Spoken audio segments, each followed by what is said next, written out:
Anger has erupted in Nigeria following the spate of xenophobic violence in South Africa.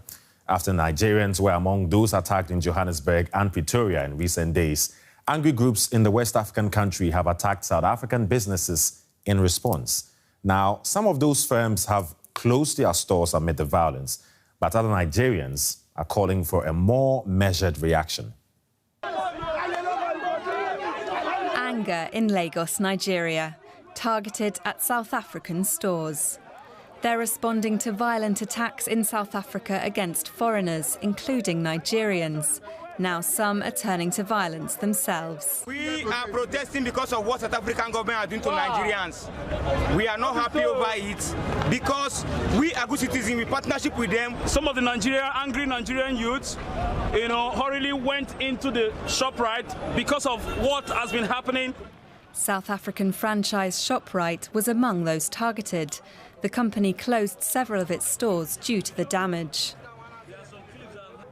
In the capital, Abuja, clashes at a ShopRite supermarket there brought traffic to a standstill after demonstrators burned tyres and threw rocks at the store. In Lagos, groups were seen stopping cars and attacking drivers believed to be South African. Others called for a stronger response from Nigeria's government. Let me use our leader, Buhari. You should not keep quiet. The first day you need to talk. You need to give Nigerians, come out and speak to Nigerians and say, this is what we are doing. When you keep quiet, you leave no options for the people to do something. And when the people want to do something, they're not going to carry out a peaceful protest per se. They're going to want to react. Our president, Mr. Muhammadu Buhari, should do something urgent to save lives. Because if this thing continues like this, it may cause war. Nigeria has stepped up security around South African stores amid concern that anger could again simmer over into violence. Meanwhile, the government has said it will send a special envoy to deliver its condemnation directly to South Africa. For more on this, we're joined by Professor Kialiboga Mapunye from Pretoria. He's a political scientist at the University of South Africa. Hello, Professor. Many thanks for your time. Now, there's been retaliation in Nigeria against South African businesses. But surely, violence is not the solution to violence, is it? Violence is definitely not the solution. We hope and believe that Africans, especially those in South Africa here, not only the government, the civil society bodies and everyone here involved in this current violence that's engulfing the country, will come to their senses, literally, and be able to deal with this issue in a way that befits, the status of the continent. And retaliation and counter-retaliation, in my view, is not going to cause any solution. As they say, an eye for an eye makes the world go blind. So we don't want to go that route, surely. Okay, now let's listen to a clip from President Ramaphosa. The attacks on people who run businesses from foreign nationals is something that's totally unacceptable. It's something that we cannot allow to happen in South Africa, where people who are running their own businesses are attacked and their businesses are destroyed through looting and being firebombed, something that is completely against the ethos that we as South Africans espouse. So, Professor, we heard him there. He has condemned the attacks, but how can his government gain control of the situation? There are many ways in which his government can gain control.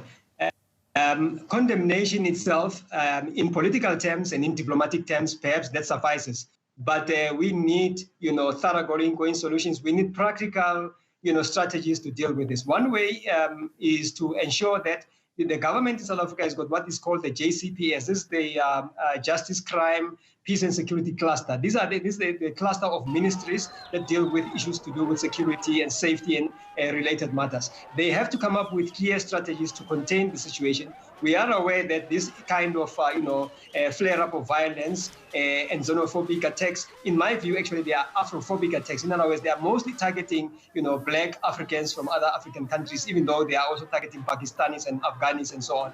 So these attacks, in my view, have not just started recently or yesterday. They started around 2000, just after 1994. And so you need to get to the root, causes of this. Some of the root causes of this kind of, these kinds of attacks, as we talk to people on the ground, they say that it's because of competition between foreign, mostly undocumented or illegal, migrants or foreigners and South Africans. So they have to deal with this. The other issue is, corruption within the security cluster, especially in terms of the police and the customs immigration officials who accept bribes and allow people that shouldn't. So basically, that is the strategy that I think they need to deal with, including civil society organizations as well. Okay, now there's increasing pressure on South Africa from celebrities, politicians, and ordinary citizens. What impact could this have on the situation? Far-reaching impact. In my view, for as long as these celebrities, politicians, diplomats, and so on, people from the African Union, SADC, and other countries, even the UN, yesterday we had from the Secretary General of the UN General Assembly, all these will bring to bear pressure on South Africa. They are commendable. However, we need homegrown solutions. The South Africans themselves, civil society bodies and other organizations, churches, religious bodies, they must stand up and address this issue, the root cause, as I keep returning to this point. Okay. Now, what about the African Union? They keep condemning the attacks, but what practically can they do to help deal with this? Perhaps, in my view, we need not only just the condemnation by the African Union or some leaders, like in Zambia, we heard that they condemned the attacks, maybe Malawi, Botswana, and so on. We need much more than that. I think we need an African, task force of some sort that will help South Africa to work closely with South Africa to address the root causes of this issue. It's almost like, that problem of the migrants that are in the Mediterranean who keep, jumping to the sea, and of course, some of them dying in the Mediterranean. The same thing, I tend to think that the current situation in South Africa is a crisis that requires much more than condemnation. They need to come up with some kind of a force which will comprise also South African forces to deal with the issue. Okay. Professor Mapunya, political scientist, University of South Africa in Pretoria. Many thanks for your time.